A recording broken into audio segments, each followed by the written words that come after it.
Good afternoon, my dear students. I hope all are fine. Dear students, please stay home and stay healthy. And welcome back to the 9th Standard Science online classes. Dear students, in the previous class, we have discussed about the tissues lesson. So, in that, we have discussed about the classification of the tissues in the plant tissues and animal tissues that we have discussed. So in the plant tissue, we have discussed about the meristematic tissues and their types and their function of the meristematic tissue. These are all the concepts we have discussed. So in this class also, we are going to discuss about more information regarding tissues. Friends, let us quick revise about the tissues and their types of tissues, whatever we have discussed in the previous class. So as we know that tissue is nothing but it is a group of cells having similar function and similar structure. So we call it as tissue. So again in the tissues, there are the two types of the tissues will be there. So that is a plant tissues and animal tissues. So in this tissue, so we have discussed about the difference between the plant and animal tissues. So what is the difference? As we know that the plants do not move from one place to other place, and most of the cells or most of the tissues present in the plant, so that will be provide mechanical support and strength to the plant. And then the growth of the plants takes place only in some regions. Only particular reason only we will be seeing the growth of the plant body. But what about in the animal tissue? So it is a totally opposite to the plant tissue. What is the first difference between the plant tissue and animal tissue? So animals moves from one place to other place, so and they will be require energy for their movement, and as well as they will be require more energy as compared to the plants. Why? Because most of the cells is present in the animals, they are living cells, but not in the plant cells. Most of the plant cells is a dead cells. A dead tissues is present in that. These dead tissues will be whatever is present in the plant tissue, they will provide mechanical support and strength to the plant. But in the animal tissue, we will be seeing the difference or the more energy for their movement, and as well as the growth of the animals is more uniform and do not separate the dividing and non-dividing cells. So most of the cells is present in that animal tissues, they are living cells, but not in the plant tissues. So these are all the difference between the plant tissue and animal tissue. Let us come to the quick revise about the different kinds of the plant tissues. So that is, plant tissues are mainly classified into two types, that is a meristematic tissue and permanent tissue. Again, that meristematic tissue has been three types, that is apical meristematic tissue, intercalary meristematic tissue and lateral meristematic tissue. And then the permanent tissue. So in that also again it will be classified into two types, that is simple permanent tissue and complex permanent tissue. Again the simple permanent tissue will be classified into three types, that is a parenchyma, collenchyma, sclerenchyma. If you come to the complex, so that is a xylem and phloem are the two types of the complex permanent tissue. I hope you understand the classification of the plant tissues. So come to the next one, that is a meristematic tissue. As we know that the meristematic tissue will be again classified into three types. So which are those? Apical meristematic tissue, intercalary meristematic tissue and lateral meristematic tissue. So let us that one. So do you know where the meristematic tissues is present? Yes. So this meristematic tissue is present where the growing regions is present in the plants. Where the growing regions is present in the plants, in that area we will be find out more amount of meristematic tissue. So particularly in the plant body parts like tip of the root, tip of the stem or branches, we will be find out the different more amount of meristematic tissue, and this meristematic tissue will be continuously divides and help to the growth of the plant. So and then this meristematic tissue has we divided into three types, that is apical, lateral and intercalary. So apical meristematic tissue is present in tip of the stem and roots. It will be very helpful for growth of the stem and root. Lateral meristematic tissue is present in the sides of the stem and it will be increase the girth of the stem and root. Intercalary meristematic tissue is present in the base of the leaves and internodes. They will be help in the growth of the leaves and internodes, whatever it is present in the leafy region. So I hope you understand these are all the concepts. So let us quick revise about permanent tissue. So permanent tissue is also formed as a because of the meristematic tissues only. It is formed from the meristematic tissue only. In the plant cells, this meristematic tissue is a base for all the other tissues. So after the meristematic tissue, the cells become mature and they will be formed as a permanent tissues. And which means the meristematic, as we know that the meristematic tissues will be continuously dividing. At certain extent, that meristematic tissues become mature and they will be formed as a permanent tissue. In that permanent tissue, they do not divide further. That cells do not divide further and they will be provide a permanent shape and size to the plant body. So in that, they will be differentiated into permanent tissue and simple tissues. Or permanent tissue or complex tissue, this we call it as different kinds of the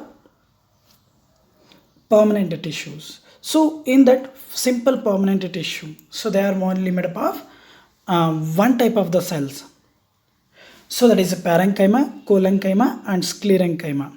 So let us quick revise about the difference or the information regarding the parenchyma, collenchyma and sclerenchyma, where it is present and what is the function of these are all.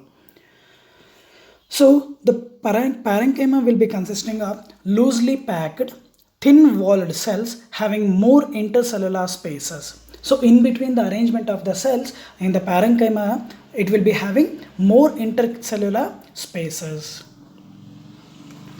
And in the parenchyma, some of the cells or it will be containing some amount of chloroplast and they will be prepares their own food by the process of photosynthesis.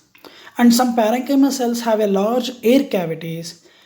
That parenchyma cells will be consisting of large amount of air cavities. That air cavities will be very helpful for the floating of the plant.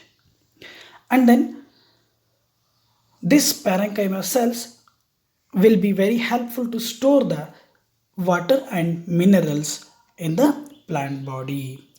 So and then collenchyma. I will show you pictures related to the parenchyma, collenchyma and sclerenchyma and their cell arrangements in the next slide. So collenchyma will be consisting of elongated cells having less intercellular spaces as compared to the parenchyma and they will be having thicker at the corners. And these collenchyma cells will be having flexibility in nature. So because of their flexibility, the plants will be bent or the stem part or the leaf parts will be bent. Somewhere it will be reasons depend on the environmental conditions because of the collenchyma cells. These collenchyma cells will be provide flexibility. Why? Because the collenchyma cells are also in a form of flexible in nature. That's why the plant body where the collenchyma cells will be is there, so that will be provides stretchable or flexibility to bends where the depend on the environmental situation.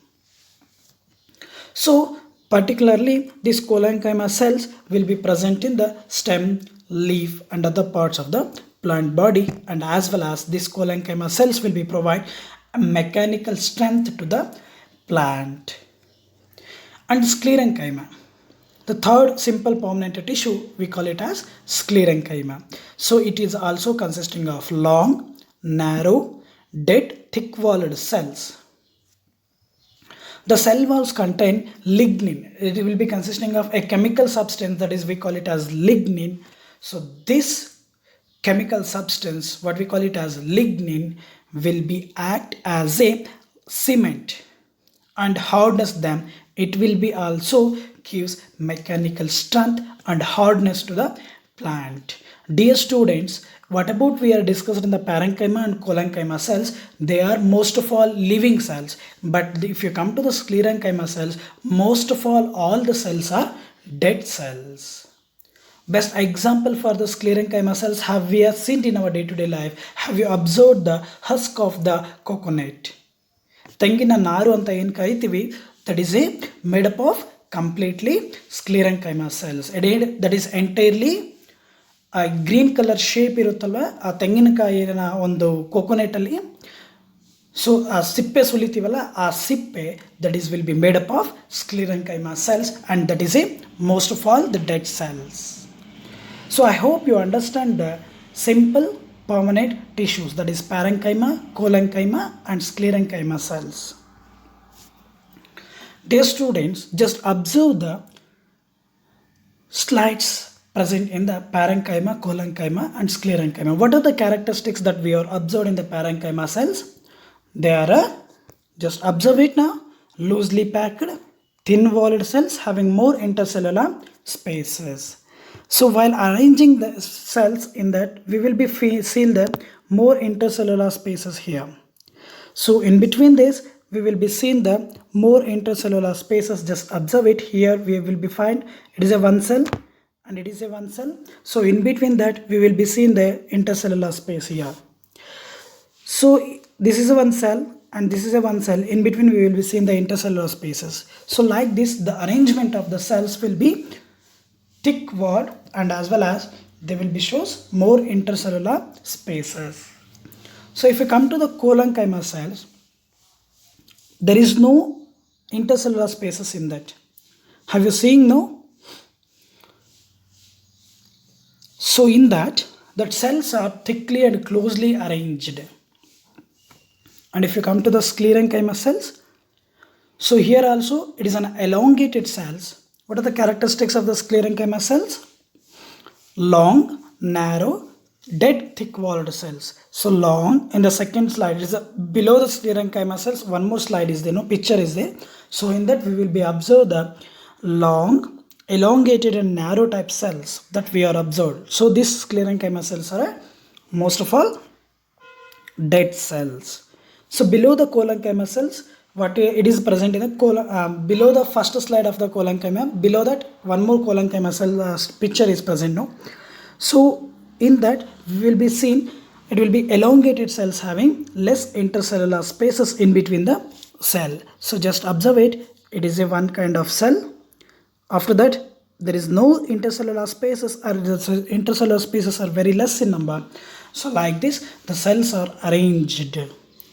And if you come to the parenchyma cells, so one more ultrastructure of the parenchyma cells is present below the round shaped parenchyma cells now. So in that we will be seeing there is a gaps. So this gaps what we call it as intercellular spaces. So I hope you understand the arrangement of the cells in parenchyma, collenchyma and sclerenchyma cells. So we are moving to the next one, that is a very important concept. So even we will be seeing this, the permanent tissues we will be seeing in the here also, that is a parenchyma cells, collenchyma cells and as well as sclerenchyma cells. So just observe it in this picture also, we will be seeing the different kinds of the air gaps are the present in that now. So it is a cell shape or the gap, or in between the gap cell, in between the cells there is a cell gap or intercellular spaces that we have seen in the parenchyma. And if you come to the collenchyma, there is no cell gaps is present here in the ultrastructure. Entirely the cells are closely arranged here. And then if you come to the sclerenchyma, they are narrow and hollow type structure that we have seen, and in that sclerenchyma cells most of all dead cells we are observed. And then the very important thing, that is a complex permanent tissue. So where this complex permanent tissues is present? So in the simple permanent tissue we are discussed about only one kind of the cells. But in the complex permanent tissue we will be seeing more than one type of the cells. So there are two types, that is a complex tissues, that is a xylem tissue and phloem tissue. So what is the main function of the xylem? What is the main function of phloem and where it is located? How it will be very helpful for the plants? So these are all we are going to discuss now. Dear students, this xylem will be consisting of the four different kinds of the branches or the types of the xylem tissues or the components of the xylem tissues, that is xylem tracheids, xylem vessels, xylem parenchyma and xylem fibers. How many components of the xylem is there? Xylem tracheids, xylem vessels, xylem parenchyma and xylem fibers. Dear students, in that the xylem tracheids and xylem vessels is play a major role to help in the transportation of water and minerals from the roots to all the parts of the plant body. What is the main role of the tracheids and xylem vessels? Yes, this xylem tracheids and vessels or xylem vessels will be very helpful to transportation of water and minerals from the roots or the roots to tip of the plant body or all the parts of the plant body. And what about the remaining two components, that is xylem parenchyma and xylem fibers? This xylem parenchyma cells will be very helpful to store the food in the plant body, and as well as this xylem fibers will be gives the mechanical support to the plant body. So I hope you understand the structure and function of xylem tissue. So it will be consisting of four components, that is xylem tracheids, xylem vessels, xylem parenchyma and xylem fibers. So this xylem tracheids and vessels will be very helpful to transportation of water and minerals from roots to all the parts of the plant body, and remaining the two components, that is xylem parenchyma and xylem fibers, will be very helpful to storing the food, and as well as fibers will be very helpful to provide mechanical support or support to the plant body. And then the phloem. This also will be consisting of four components. Xylem is also consisting of four components. Same like that only, that phloem tissue is also made up of four components. That is a sieve tube, companion cells, phloem parenchyma and phloem fibers. What is the components of phloem? Sieve tube, companion cell, phloem parenchyma and phloem fibers. These are all the four components of the phloem. Dear students, in this, the sieve tubes and companion cells, whatever is present in the phloem, that will be very helpful to transport the food from leaf to all the parts of the plant body. As we know that the plants will be prepare their own food by the process of photosynthesis. So do you know where the photosynthesis will be takes place, and what the plant body, in which part of the plant body will be the food will be prepared? As we know that is nothing but leaf. Whatever the food is prepared in the leaf, that will be transported from leaf to all the parts of the plant body because of the two components of the phloem cells, that is what we call it as sieve tubes and as well as companion cells. Then what about the remaining two components of the phloem tissue, that is phloem parenchyma and phloem fibers? As we know that phloem parenchyma stores the food and phloem fibers will be play a major role to provide the support to the plant body. Dear students, this is about the structure and function of xylem tissue and phloem tissue. So what are the components of the xylem? Tracheids, vessels, xylem parenchyma, xylem fibers. Phloem components: sieve tubes, companion cells, phloem parenchyma and phloem fibers. So in the xylem we will be seen the tracheids and vessels will be to help to transportation of water from root to all the parts of the plant body. And if you come to the phloem, that sieve tubes and companion cells will be very helpful to transport the food from leaf to all the parts of the plant body. Dear students, this is about the complex permanent tissues. Is there any doubts regarding today, whatever we have discussed the topic? You can contact me anytime. Once again, dear students, please stay home, stay healthy, and compulsory use hand sanitizers after touching of any one object or when we came from outside. Is there any clarifications? Once again, I am repeating, so you can drop a message or you can call me anytime to understand. I will clarify all your doubts. Thank you. Jai Shri Gurudev.